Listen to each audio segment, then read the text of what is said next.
Alphabet stock or Google has not been immune from the recent drawdown, the recent bear market down 16% in just the last month.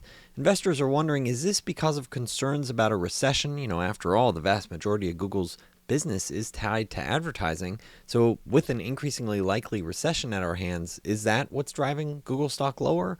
Well, actually, we're looking at something even worse, potentially the breakup of Google through bipartisan support, both Republicans and Democrats, targeting Google's heart and soul, its advertising business. So what is going on? Now, look, I previously called out Google. I own Google. I like the company. I still like the valuation.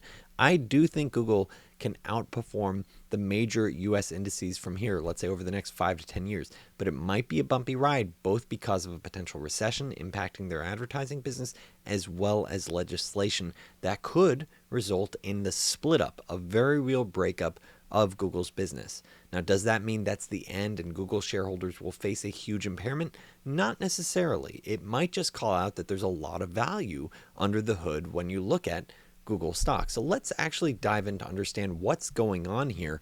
And so when we look at it, the legislation being proposed is called the Competition and Transparency in Digital Advertising Act, which would prohibit large companies from owning more than one side of the online ad ecosystem if they process more than 20 billion in ad transactions, clearly trying to target bigger companies that represent both sides of an ad transaction. What's that even mean? Well, what they're talking about with an ad ecosystem is that, let's say you own a website and you want to be able to monetize it. You are considered a publisher, and so you work with a sell-side platform to help get the best rate that you can for that ad slot. Now, advertisers that want to market, they will work with a demand-side platform and bid on an ad exchange working with the supply side platforms, the sell side platform. And so these two different parties, whether or not it's the demand side platform or the sell side platform, they both have different algorithms trying to compete.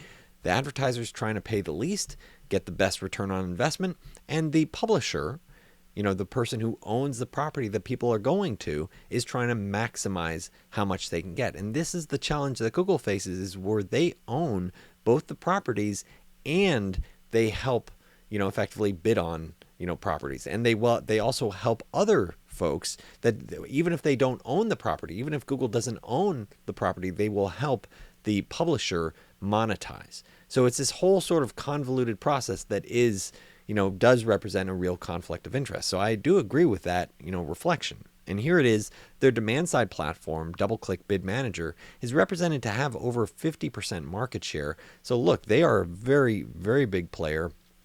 And they also do have very real, very large supply-side platforms, sell-side platforms, like AdSense, which helps, basic websites earn more from their site, monetize their site.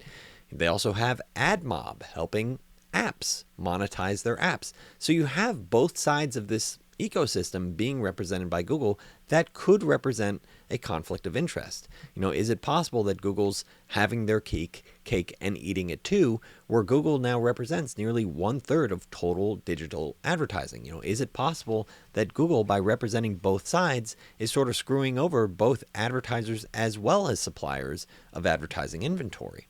So is this legislation and this concern enough to make shareholders worried? Now, I look at this and I think, okay, let's actually understand Google's business in a little bit greater detail. So if you look at their different advertising sources or their current revenue sources, you'll see that Google Search and Other and YouTube ads represent about 70% of their revenue.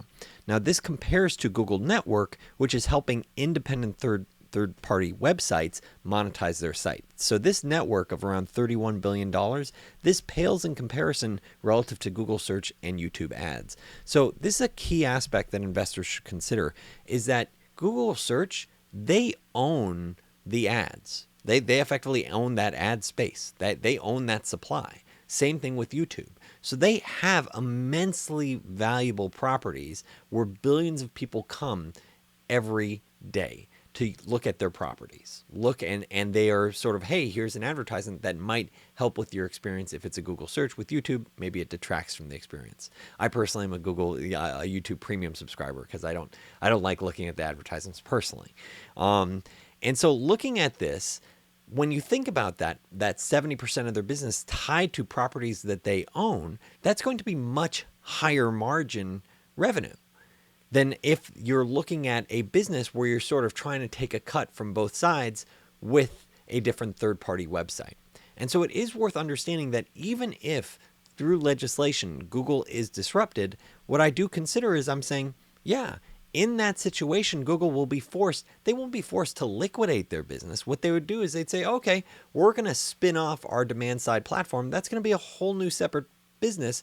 We might even have to spin off, our sell side platform, our supply side platform. Maybe we'll spin off both of those, but we still own, as shareholders, you still own, even if this business gets broken up, shareholders still own some very valuable assets, some very valuable real estate where billions of people go every day. And the value of that, no matter what legislation you're looking at, I don't think it's been impaired. And so fundamentally looking at this business, when you're saying, wow, 150 billion for Google search and other, 30 billion for YouTube ads, that was last year. So the question is, do you really think Google is sort of screwing over the advertisers that are bidding on these properties? Do you think that they're not getting a good return on investment? And so I think clearly this business with a capitalist system, these advertisers are very pleased with their return on investment. That's the reason why this business has grown so well over time. So this conflict of interest aspect that Google's, that Congress is calling out, I would say, well, what's the marketplace saying? The marketplace is saying, hey, we're getting a great return on investment through various different Google Google owned properties. We're going to keep doing that. So overall, I don't think, maybe there's some changes at the margin, but by and large, Google's properties are still immensely valuable and advertisers get a lot of value from them. So that is a really key aspect to consider. Now look, the odds are going up. I'm not saying it's for sure going to happen, but the odds are going up that Google will get broken apart. Because when you see bipartisan support, both Republicans and Democrats effectively saying, hey, Google has an unfair, undue advantage in the marketplace, saying, both representing ad sellers and ad buyers, hey, maybe we should break this up. And when they're proposing legislation, maybe that does lead to problems for Google and forces them to split up. So it is very much a real possibility, and maybe Google stock is harmed by that in the short term. Do I think the fundamental value, though, is getting impaired?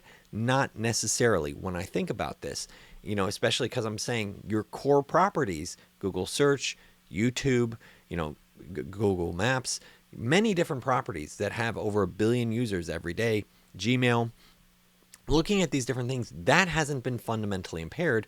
Yet Congress, for some reason, I can think of plenty of other things Congress should be focused on, maybe inflation, maybe nuclear power. Instead, let's tackle Google's advertising business. Okay, I don't really see why that's even on the top 10 of concerns for the everyday, consumer. But sure, if that's what, Congress wants to tackle. And so here it is. It is possible that it does get broken up. What is Google worth given these concerns? First, a quick plug where if you're either struggling with this current investment environment, where you're either just trying to protect your savings or you want to find potential multi-baggers, the types of stocks that could potentially go up hundreds or even thousands of percent, check out unrivaledinvesting.com. A big thank you to all the Unrivaled Investing subscribers.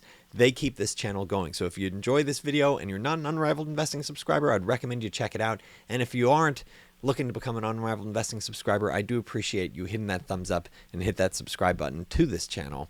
And so also key aspect, in full disclosure, I do own some Google stock, and this is not financial advice. And so looking at a hypothetical framework for Google, if you split apart the different parts of this business, whether or not it's their $150 billion in cash and stock, or it's their Google Cloud business that might be worth between $200 and $400 billion, over the next few years.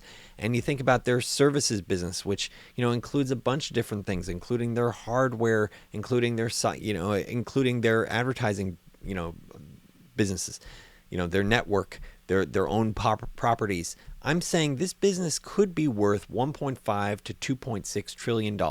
That compares to their current market cap of around $1.5 trillion. So I'm saying if you look at Google services, don't add in a lot of real value that is represented here, and you're effectively covered in terms of that market cap. Now, keep in mind, this is a hypothetical framework. Of course, stock prices can go way higher, way lower. But I'm thinking, yeah, the valuation seems very reasonable. This effectively assumes 15 times earnings multiple 5 years from now and like 7% growth and pretty much existing margins, so no margin expansion. And then the fact is that they're generating tens of billions of dollars in free cash flow each year that they're using to buy back stock. And that might be accruing to you as a shareholder of, let's say, 3.5–4% a year based on how much free cash flow they're generating. So I'm looking at this, I'm saying, yeah, maybe in my low upside scenario, it's, a high single digit return. And in a high scenario, if they execute, because once again, this is a framework where if they don't execute, this won't even be on the table. If there's a massive recession and, their business contracts, this isn't on the table. This is what happens if they're able to deliver over the next 5 years. And so I'm saying, yeah, in the upside scenario, you're potentially looking at a mid-20s percentage return, compounded, annualized. Like that would be a fantastic return over the next 5 years.